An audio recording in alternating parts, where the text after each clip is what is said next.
श्री स्वामी समर्थ. नमस्कार स्वामी भक्तांनो. आजचा दिवस काही साधारण दिवस नाही. आज आपण अशा एक तिथीचे महत्त्व व कथा ऐकणार आहोत जी मानवाला शांततेकडून अंधाराकडे, प्रकाशाकडून मृत्यूकडून आणि अमृताकडे घेऊन जाते. ही तिथी म्हणजे मौनी अमावस्या. माघ महिना आणि थंडीचा कडाका. भक्तीची ऊब या पवित्र महिन्यात जेव्हा जेव्हा सूर्य मकर राशीत प्रवेश करतो तेव्हा ही अमावस्या येते. तिला आपण मौनी अमावस्या किंवा माघी अमावस्या म्हणून ओळखतो. शास्त्र असे सांगते की याच दिवशी सृष्टीची निर्मिती मुनी ऋषी यांचा जन्म झाला, म्हणून या दिवसाला मौनी हे नाव पडले. हे मुनी म्हणजे जे मनन करतो, जो शांत राहतो, त्या साधकाच्या वृत्तीला साजेसा हा दिवस आहे.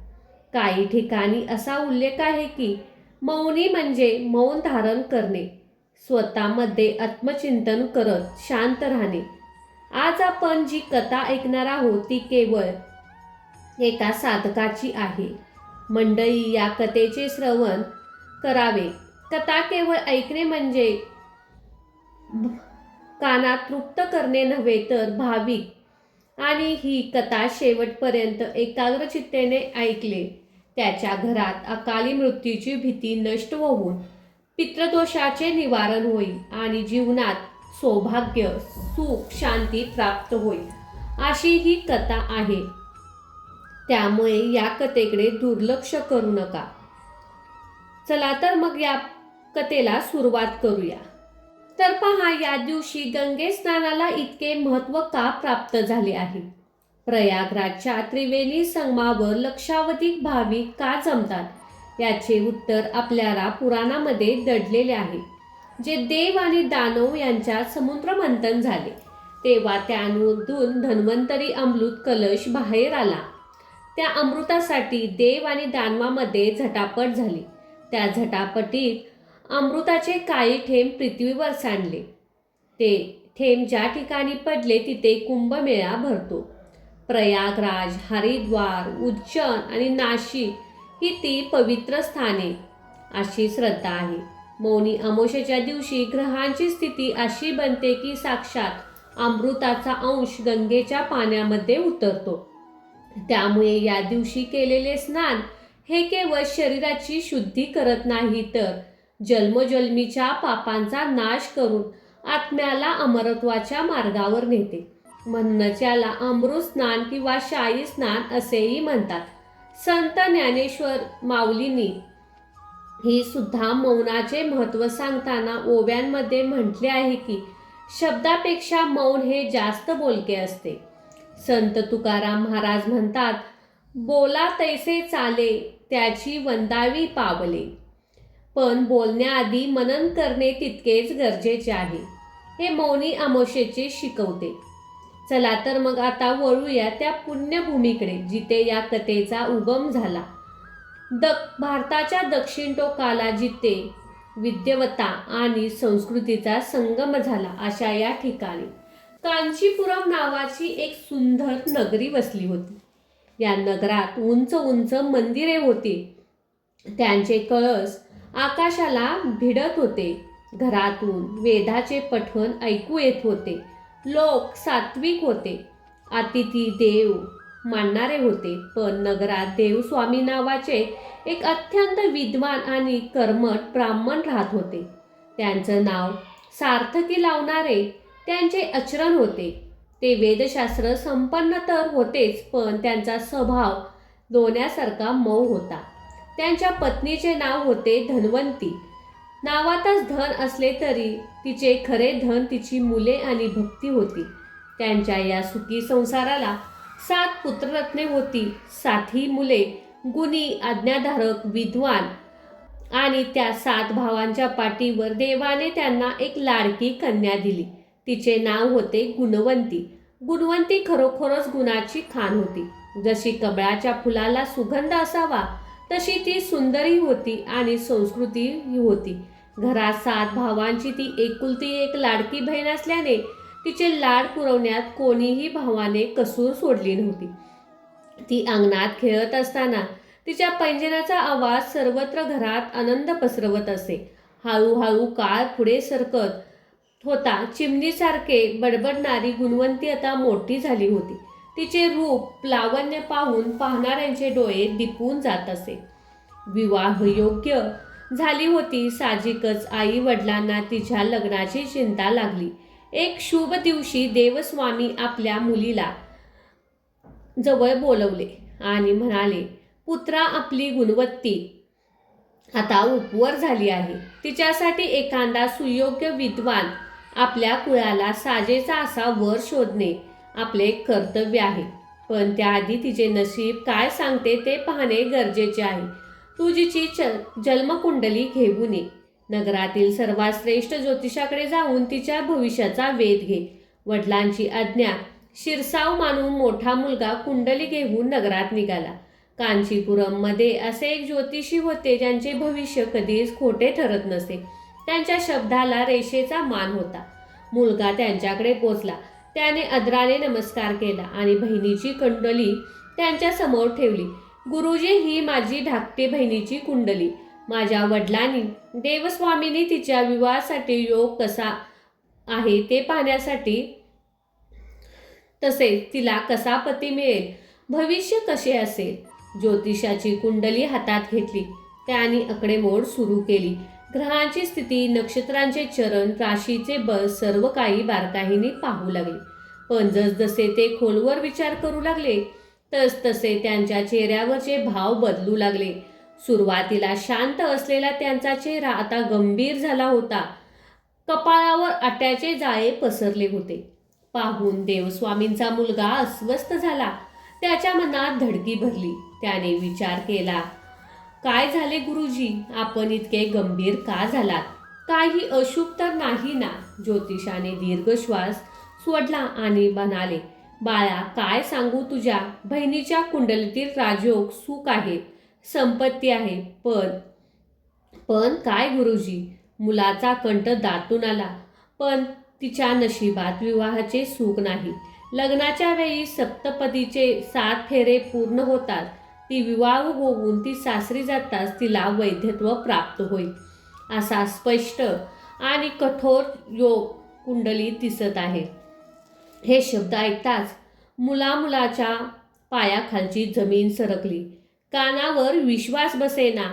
आपली लाडकी बहीण, जिच्या सुखाची स्वप्ने त्यांनी रंगवली होती, तिचे हात अजूनही मेहंदीने रंगलेले नाहीत. तिच्या कपाळावरचे कुंकू पुसले जाणार. हे कसे शक्य आहे? तो जड पावलांनी डोळ्यात अश्रू घेऊन घरी परतला. त्याने जेव्हा ही हकीकत देवस्वामी आणि धन्वंती यांना सांगितली तेव्हा घरात एकच अहंकार उडला. धन्वंतीने हंबरडा फोडला. माझ्या मुलीच्या नशिबात हे दुःख का? आम्ही कोणाचे काय वाईट केले? असा आक्रोश ती करू लागली. पण देवस्वामी धीर गंभीर होत त्यांना माहीत होते की रडून प्रश्न सुटणार नाही. ते स्वतः ज्योतिषाकडे गेले. त्यांनी ज्योतिषाचे पाय धरले आणि विनवणी केली, गुरुजी, शास्त्रात जर रोगाचे निदान आहे तर त्यावर औषधी असेलच. माझ्या मुलीचे वैभव टळण्यासाठी काहीतरी मार्ग सांगा. मी माझे प्राण देईल तयार आहे, पण माझ्या मुलीचे कुंकू वाचवा. ज्योतिषी म्हणाले, ब्राह्मण देवता, विधिलिखित बदलणे सोपे नसते, पण एक मार्ग आहे. सिंहदीप नावाच्या बेटावर एक धोबीण राहते. तिचे नाव आहे सेमा. ती एक सामान्य स्त्री नाही. ती महासती आणि पतिव्रता आहे आणि तिची भक्ती अगाध आहे. तर ही सोमा धोबीण स्वतः तुमच्या घरी आली तर तिने तुमच्या मुलीला लग्नात पूजा केली किंवा तिने आपल्या पुण्याईचे फळ तुमच्या मुलीला दिले तर तिचे वैधव्य योग्य टळू शकेल.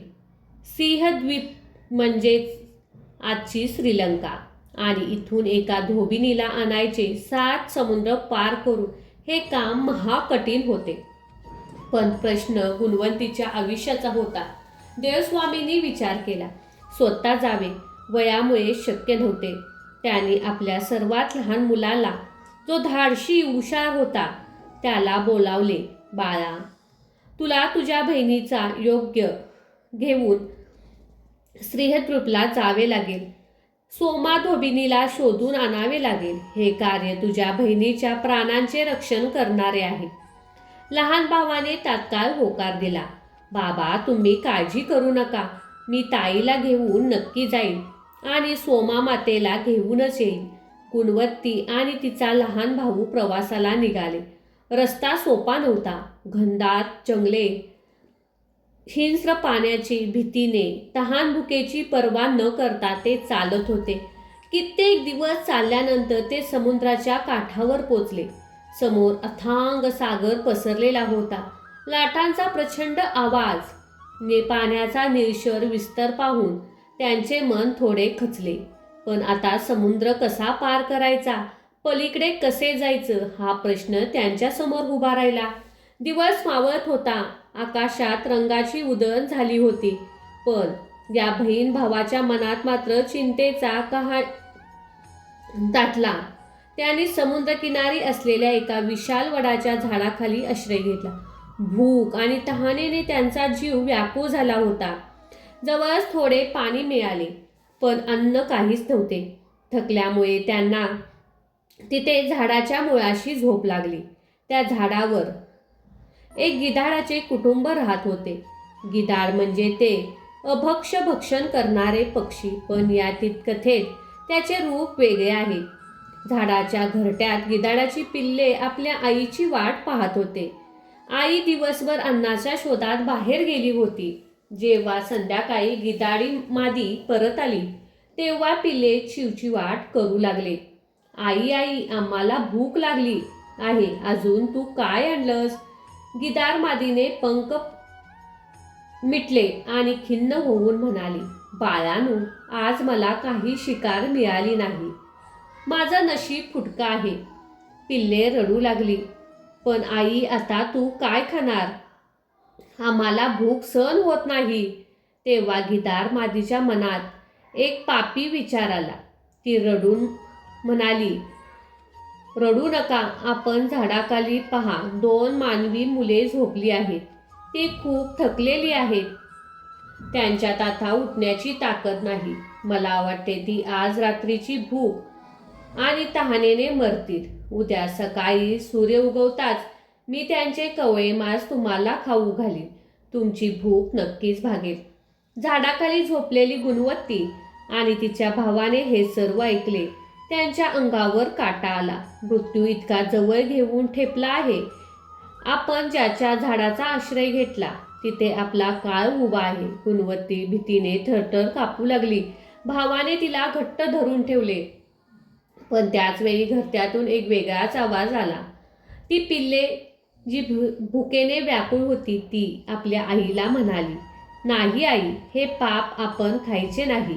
ते आपले अतिथी आहेत. आपल्या झाडाच्या छायेत ते आश्रय घेत आहेत. जर आश्रयाला आलेल्या जीवाचा आपण घात केला, आपल्या दारात ते भुकेने मेले, तर आपल्याला नरकातही जागा मिळणार नाही. हे अधर्म आहे. अग्नी आणि आपली भूक जाळू शकते, पण पाप आपल्या आत्म्याला जाळेल. आई, तू तर सगळ्या धर्माचे पालन करायला सांगतेस, मग आज तूच अधर्माचा विचार का करत आहेस? पिलांचे हे शब्द, शहाणपणाचे संस्कार बोलणे ऐकून गिधाड मादीचे डोळे उघडले. तिला स्वतःची लाज वाटली. तिचे हृदय आणि प्राणधर्म जागा झाला. खरंच माझ्या मुलीला मला आज धर्माची आठवण करून दिली, असा विचार करून ती खाली उतरली. ती त्या घाबरलेल्या मुलाला जवळ गेली, मान झुकवली आणि म्हणाली, मानवपुत्रांनो, घाबरू नका. मी तुमचे बोलणे आणि माझी चूक दोन्ही ओळखले. मी तुम्हाला खाणार नाही, तर तुम्हाला मदत करेन. मला सांगा, तुम्ही का निर्जन ठिकाणी या संकटात कशासाठी आला? मुलांचे हात जोडून सर्व हकीकत सांगितली. गुणवत्तीच्या वैधव्य योगाबद्दल आणि सोमा धोबिनीला आणण्यासाठी चाललेली धडपडबद्दल सांगितले. हे ऐकून गिधाड मादी म्हणाली, धन्य आहे तुमची प्रेम आणि त्याग. मी तुम्हाला वचन देते, उद्या सकाळी मी स्वतः तुम्हाला माझ्या पाठीवर बसवून मार्ग दाखवेन. समुद्र पार करून सिंहद्वीपला सोमाच्या घरी पोचवेन. आजची रात्र तुम्ही निर्धास्त झोपा. त्या गिधाडाने तिच्यासमोर काही फळे कंदमुळे आणून दिले. पोटभर अन्न आणि संरक्षणाची खात्री मिळाल्यावर हे दोघे शांत झोपले. दुसऱ्या दिवशी सकाळी उठले.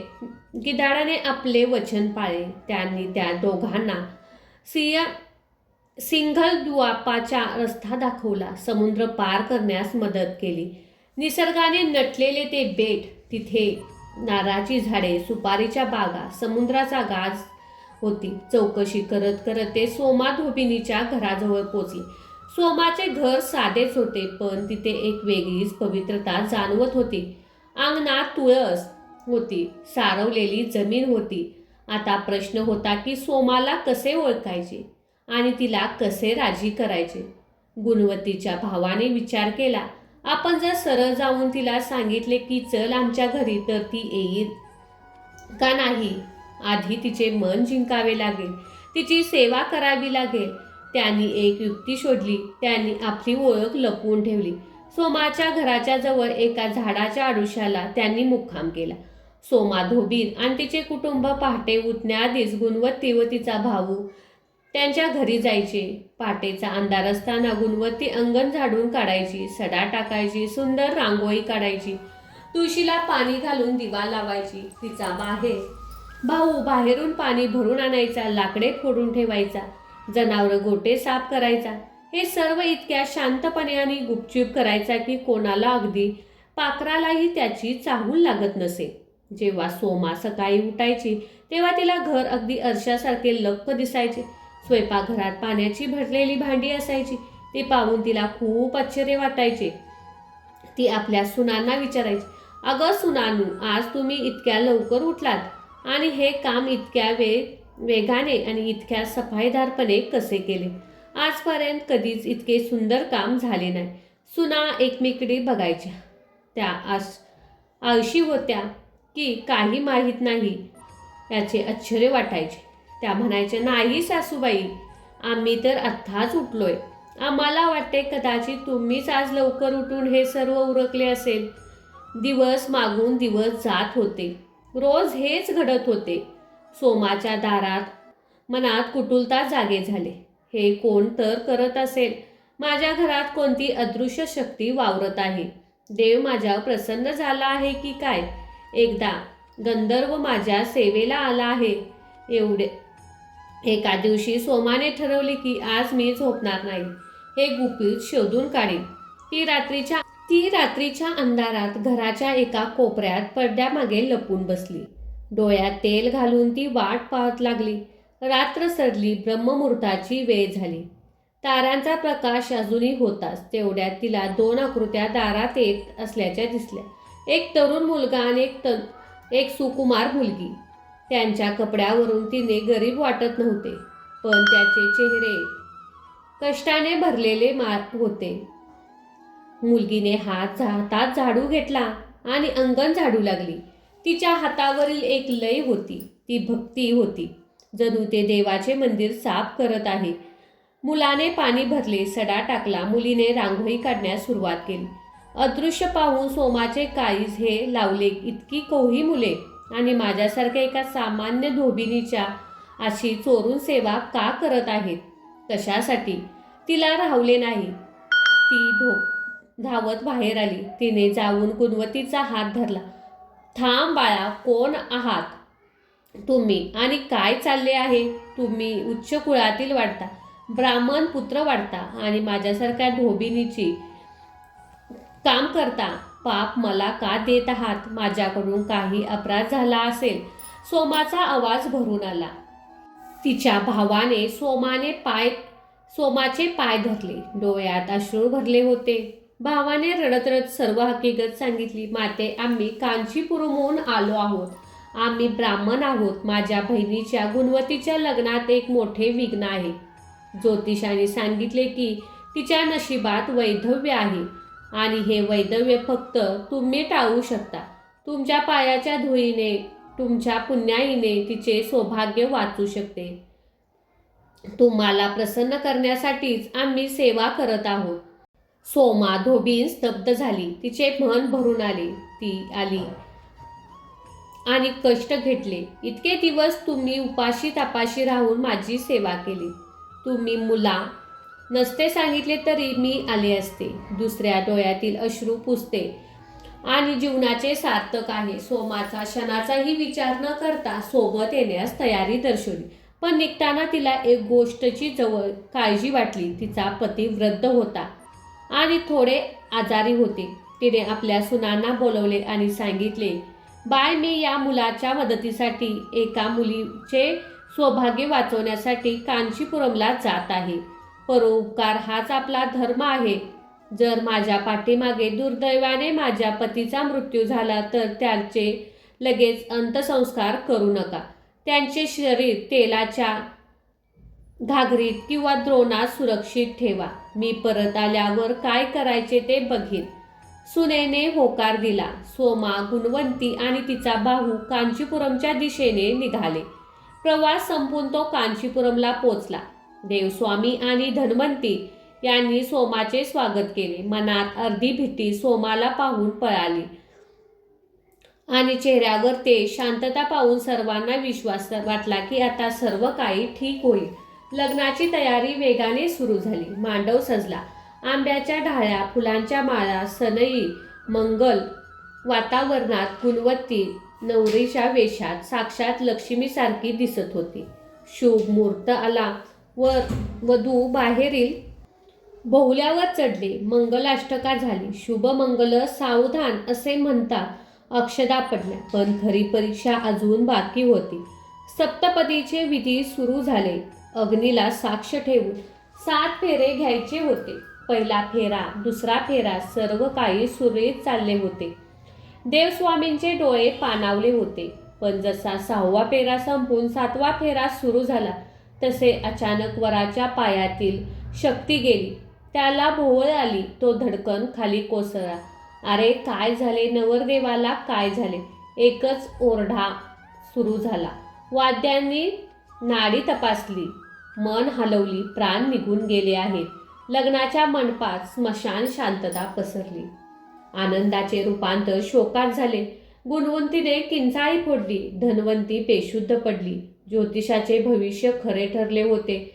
नियतीने आपला डाव साधला होता. पण तिथे सोमा उभी होती. ती डगमगली नाही. तिने रडणाऱ्यांना बाजूला केले आणि मृतावर च्या जवळ गेली. तिने आपल्या पदराची गाठ सोडली. तिने डोळे मिटले आणि मनातल्या मनात आपल्या इष्ट देवतेचे स्मरण केले.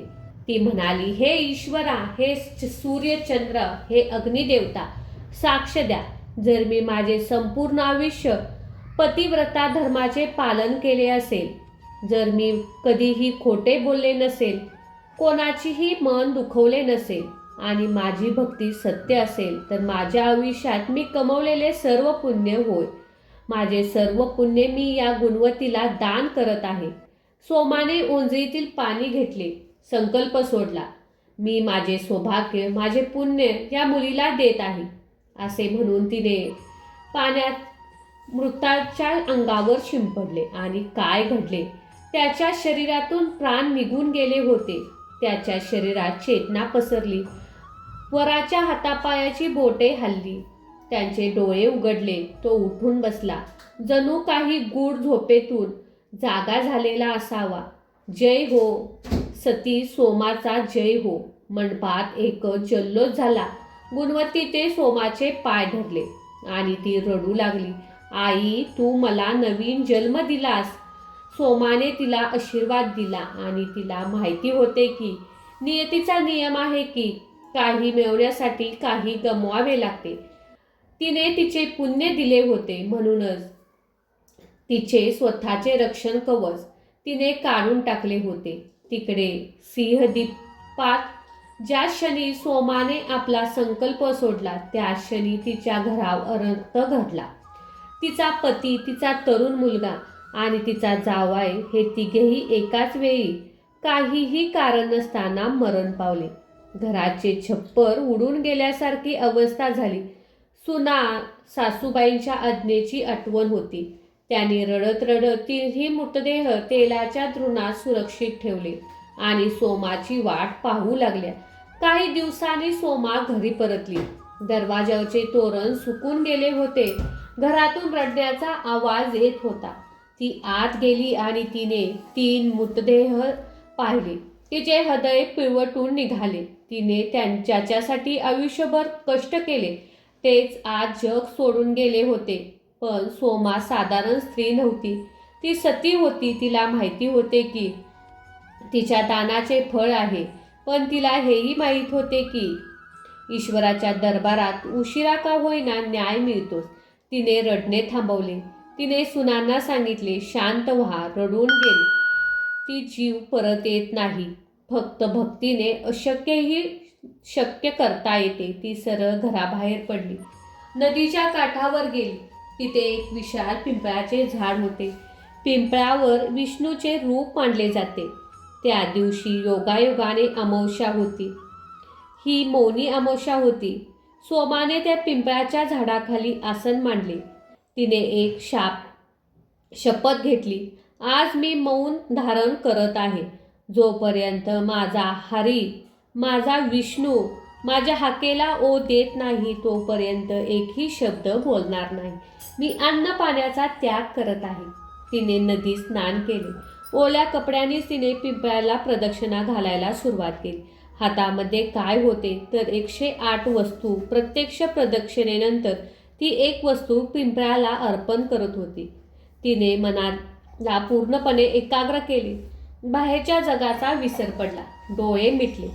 मनात फक्त ओम नमो भगवते वासुदेवाय हा जप. 10 प्रदक्षिणा झाल्या. वयाच्या 50व्या वाढदिवस. तिचे पाय दुखत होते, शरीर थकत होते, पण संकल्प ढळत नव्हता. 108 प्रदक्षिणा पूर्ण झाल्या आणि त्या क्षणी त्या सतीच्या तपाने वैकुंठ हादरले. तिची निस्सीम भक्ती, तिचा परोपकार आणि तिचे मौन पाहून साक्षात श्री विष्णू प्रसन्न झाले. पिंपळाच्या झाडाचा सळसळाट झाला. एक दिव्य प्रकाश तिथे अवतरला. आकाशवाणी झाली, हे कन्ये सोमा, तुझी परीक्षा संपली. तू परक्या सुखासाठी स्वतःच्या संसाराची होळी केलीस. आता त्याग किंचित कोणी करतो. मी तुझ्यावर प्रसन्न आहे. तुझे पुण्य तुला परत मिळत आहे. पण त्यासोबत मी तुझ्या पतीला, पुत्राला आणि जावयाला जीवदान देत आहे. आणि घरी चमत्कार झाला. सोमाने पती उठून बसले. अरे जितका वेळ का झोपलो असे म्हणत ते कामाला लागले. मुलगा आणि जावईही जिवंत झाला. सोमा जेव्हा घरी परतली तेव्हा तिने पाहिले की तिचे घर पुन्हा एकदा हसते खेळते झाले आणि त्यांच्या डोळ्यातून कृतज्ञता अश्रू वाहू लागले. तिने मनातल्या मनात देवाचे आभार मानले. आणि तेव्हा स्त्रिया मौनी अमावस्या किंवा सोमवती अमावस्येच्या दिवशी पिंपळाची पूजा करू लागल्या. 108 प्रदक्षिणा घालतात, मौन पाळतात. कारण त्यांचा विश्वास आहे की सोमासारखीच ईश्वराची कृपा त्यांच्यावर होईल आणि आपले सौभाग्य अखंड राहील. मंडळी, ही कथा केवळ एक दंतकथा नाही. यात मोठे जीवनसूत्र दडले आहे. संत तुकाराम महाराज आपल्या अभंगात म्हणतात, आम्ही घरी धन शब्दाचेच रत्ने, शब्दाचीच शस्त्रे, यज्ञ करू शब्दाचे, आमच्या जीवाचे जीवन शब्द वाटू धन्य. जनलोकात शब्द हे धन आहे, पण जे योग्य वेळी आपले योग्य प्रकारे वापरले पाहिजे. मौन हे त्या शब्दाची धार देणारे साधन आहे. मग तर मौनी अमावस्येला आपण काय संकल्प करायचा? पूर्ण दिवस शक्य असेल तर निदान सकाळी उठल्यापासून पूजेपर्यंत ठराविक काही तासांसाठी मौन पाळा. या काळात कोणाशी बोलू नका. अगदी खुणेने सुद्धा नाही. मनाशी संवाद साधा. 2 पवित्र स्नान जागेवर करणे शक्य नसेल तर घरी आंघोळीच्या पाण्यात थोडे गंगाजल टाका आणि स्नान करा. दान धर्म करा. सोमा धोबिनीचे जसे पुण्याचे दान केले तसे गरजू लोकांना अन्न, वस्त्र, तीळ, गूळ दान करू शकता. थंडीचे दिवस असल्याने थंडीत उबदार कपड्याचे दान करा. पिंपळाच्या झाडाची पूजा करा. पिंपळाच्या झाडाला पाणी दूध अर्पण करा, प्रदक्षिणा करा. पितृतर्पणाचा हा दिवस पितरांना समर्पित आहे. या दिवशी पितरांच्या नावाने श्राद्ध करा. अशा प्रकारे तुम्ही मौनी अमावस्याच्या दिवशी निस्वार्थपणे दुसऱ्यासाठी काही तर करा. देव आपले रक्षण करण्यासाठी धावून येतोच. तुम्हीही तुमच्या आयुष्यात सोमा बना, दुसऱ्याच्या आयुष्यात आनंद पेरा. मौनाच्या सामर्थ्याला ओळखा. आजची कथा तुम्हाला कशी वाटली ते नक्कीच कमेंट करून सांगा.